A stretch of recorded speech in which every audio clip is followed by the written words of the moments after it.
Hello बच्चों, BA second year sociology की class में आप सभी का स्वागत है। सेकेंड ईयर सोशियोलॉजी में हम सेकेंड पेपर पढ़ रहे थे, भारत में समाज, मुद्दे और समस्याएं। पिछली क्लास में हमने अंतःपीढ़ी और अंतरपीढ़ीय संघर्ष के बारे में पढ़ा था। आज हम पढ़ेंगे वृद्धों की समस्याओं के बारे में। तो आइए बच्चों, हम पढ़ते हैं वृद्धों की समस्याओं के बारे में, क्या वृद्ध पीढ़ी के बारे में।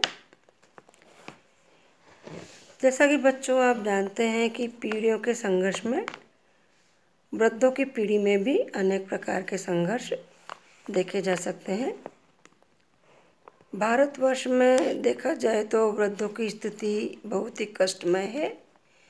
विगत वर्षों में वृद्धों की जनसंख्या में भी वृद्धि हो रही है। वृद्ध होना ही अपने आप में एक संघर्ष है। वृद्ध यानी ओल्ड एज जनरेशन। वृद्ध लोग बदलती हुई परिस्थिति में अपने आप को ढालने और अनुकूलन करने में अनेक कठिनाइयों का अनुभव करते हैं। वृद्धों के प्रति पूर्वाग्रह एवं पक्षपातपूर्ण व्यवहार के कारण कई प्रकार के संघर्ष की स्थिति उत्पन्न हो जाती है। वृद्ध लोग स्वयं और दूसरी छोटी पीढ़ियों के लोग भी वृद्ध लोग शब्द को अपमानजनक अर्थ में लेते हैं। वृद्ध लोगों से सम्मानीय भाषा में उनसे व्यवहार किया जाता है तो वृद्ध, वयोवृद्ध, बुजुर्ग, वरिष्ठ नागरिक जैसे शब्दों से उन्हें संबोधित किया जाता है। सामान्यतः बोलचाल और व्यवहार में वृद्ध उन लोगों को कहा जाता है जिन्होंने एक विशेष आयु सीमा को पार कर लिया हो। विकसित देशों में वृद्धों की आयु 65 वर्ष के बाद प्रारंभ होती है और भारत एवं अन्य विकासशील देशों में 60 वर्ष की आयु के बाद व्यक्ति को वृद्ध माना जाता है। वृद्धावस्था को एक ऐसी जटिल और कालक्रमिक प्रक्रिया माना जाता है जिसमें अनेक जैविक, मनोवैज्ञानिक और सामाजिक पक्ष होते हैं। वृद्धों की प्रमुख समस्या समाज में सामंजस्य स्थापित करना होता है। वृद्ध की परिस्थिति को अनेक कारक हैं, जैसे कि आधुनिकीकरण, औद्योगिकीकरण, है ना। अनेक आर्थिक समस्याएं वृद्धों की परिस्थिति को प्रभावित करती है। पीढ़ी संघर्ष में सबसे अधिक संघर्ष वृद्धजनों की पीढ़ी को ही करना पड़ता है। वृद्ध व्यक्तियों के सामने अनेक समस्याएं होती है, जैसे जीव शारीरिक समस्याएं, मनोवैज्ञानिक और सामाजिक तथा आर्थिक समस्याएं इनमें प्रमुख है। जैसा कि बच्चों मैंने आपको बताया कि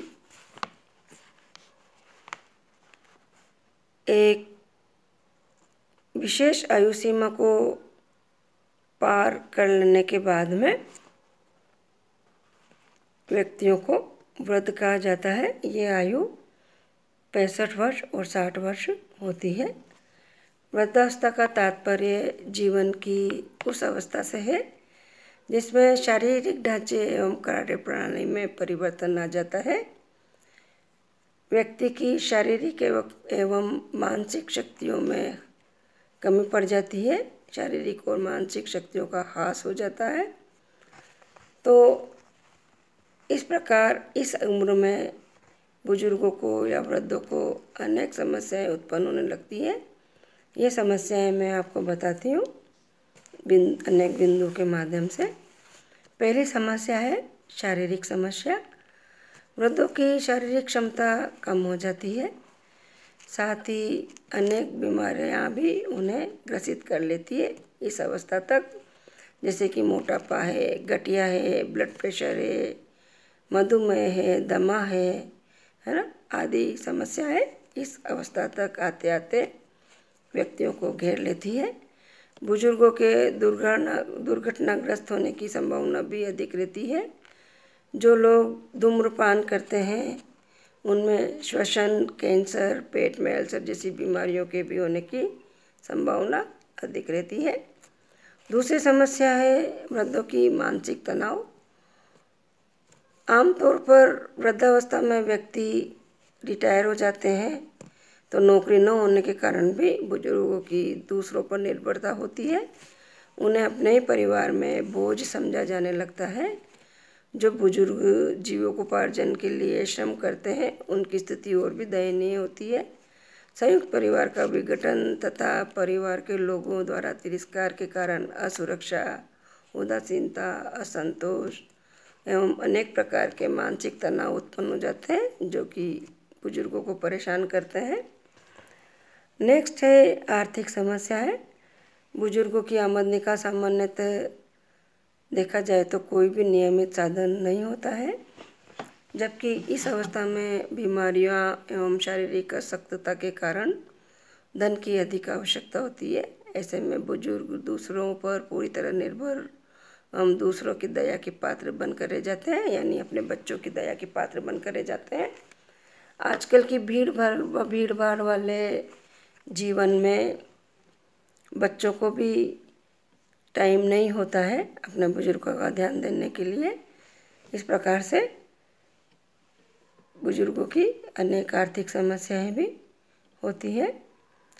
फिर नेक्स्ट है सामाजिक और सांस्कृतिक समस्याएं। बुजुर्गों को प्रायः घर में ही एक अलग स्थान दिया जाता है। भारत जैसे देश में तो संसाधनों की कमी के कारण बुजुर्गों को भार के रूप में ही देखा जाता है। पारस्परिक मेल जोल भी इनका कम रहता है। परिवार के लोग निश्चित समय के लिए उनसे संपर्क करते हैं, है ना। बच्चे अपने बराबर वाले लोगों में बैठते हैं और बिजी रहते हैं। पोते पोती पढ़ाई में बिजी रहते हैं, है ना। इस प्रकार से बुजुर्गों को की अनेक सामाजिक और सांस्कृतिक समस्याएं होती है। उनको अकेलेपन खलता है। उनके साथ में बात करने वाला कोई नहीं होता। उनकी बात को, विचार को समझने वाला कोई नहीं होता, जिस प्रकार से वो अनेक प्रकार के तनाव से ग्रस्त हो जाते हैं और डिप्रेशन के शिकार हो जाते हैं। और नेक्स्ट और सबसे बड़ी समस्या वृद्धों की ये है कि उनको मृत्यु का भय भी उनको सताता है। आमतौर पर जब व्यक्ति 65 वर्ष क्रॉस कर जाता है तो व्यक्ति को मृत्यु का भय भी सताने लगता है। ये भी उनकी सबसे बड़ी समस्या है कि कहीं भले ही बुजुर्ग लोग दिन में 10 बार कहेंगे कि हे भगवान अब तो तू उठा ले, लेकिन फिर भी अंदर से वो एक कॉकरोच भी आ जाए तो डर पड़ते हैं, है ना। तो इस प्रकार से जीवन किसको प्यारा नहीं होता है।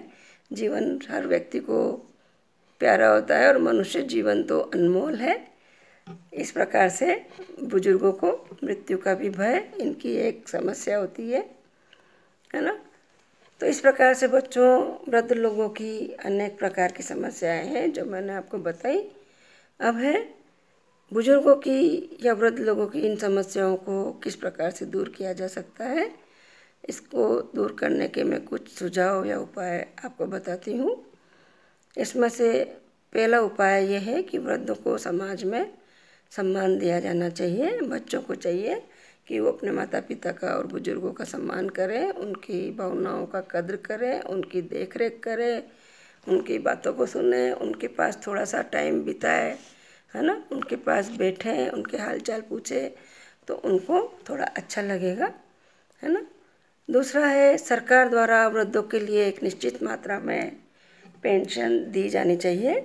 जिन वृद्धों के पास ऑलरेडी पेंशन आ रही है उनको छोड़ करके जिन वृद्धों के पास में पेंशन का कोई सोर्स नहीं है या इनकम का कोई सोर्स नहीं है, सरकार को चाहिए कि वो निश्चित मात्रा में वृद्धों की पेंशन दे ताकि वृद्ध लोग किसी के ऊपर निर्भर न रहे और अपनी दवाइयाँ और दैनिक ज़रूरतें उसके द्वारा पूरी कर लें। नेक्स्ट है बुजुर्गों के लिए अस्पतालों में पूरी तरह से निःशुल्क चिकित्सा की व्यवस्था की जानी चाहिए सरकार के द्वारा, जिससे कि बुजुर्ग बुढ़ापे में, वृद्धावस्था में होने वाली अनेक प्रकार की बीमारियों का निःशुल्क इलाज का फ़ायदा बुजुर्गों को मिल सके और वो स्वस्थ रह सके, प्रसन्न रह सके। नेक्स्ट है, बुजुर्गों और वृद्धों के लिए प्रत्येक ग्राम सभा और शहरों में यथासंभव हर मोहल्ले में एक छोटा सा पार्क होना चाहिए, जहाँ पर वो शाम को बाहर टहल सके, सुबह शाम, और बाहर निकलने से उनका भी मन और चित्त अच्छा हो सके और खुली हवा में उनको अच्छी ऑक्सीजन मिल सके, जिससे वो स्वस्थ और प्रसन्नचित्त रह सके। नेक्स्ट है, बुजुर्गों के लिए वृद्धावस्था आश्रम की भी व्यवस्था होनी चाहिए, क्योंकि कई बच्चे सर्विस के लिए अपने माता पिता को छोड़ करके बाहर चले जाते हैं और माता पिता अकेले रह जाते हैं। तो वृद्धावस्था में अनेक बीमारियों के कारण उनका ध्यान रखने वाला कोई भी नहीं होता। तो सरकार को चाहिए कि बुजुर्गों के लिए वृद्धावस्था आश्रम की व्यवस्था होनी चाहिए, वृद्धों के लिए आश्रमों की, जहाँ पर उनकी उचित प्रकार से देख रेख की जाए। नेक्स्ट है, वृद्धा आश्रम और अनाथालय को आपस में सम्मिलित कर देना चाहिए, जिससे एक तरफ बच्चों को बुजुर्गों का मार्गदर्शक एवं संस्कार मिलेगा, तो दूसरी तरफ वृद्धों का मन भी बच्चों के साथ में बैठ जाएगा। यानी अनाथालय में जो भी अनाथ बच्चे रहते हैं, उनके साथ यदि वृद्धों को रखा जाए तो उन वृद्धों का अनुभव के आधार पर जो भी मार्गदर्शन उन बच्चों को भी मिलेगा और बच्चों का भी साथ वृद्धों को मिलेगा। बच्चों के साथ में वृद्धों का भी मन बहल जाएगा, उनका भी टाइम पास हो जाएगा।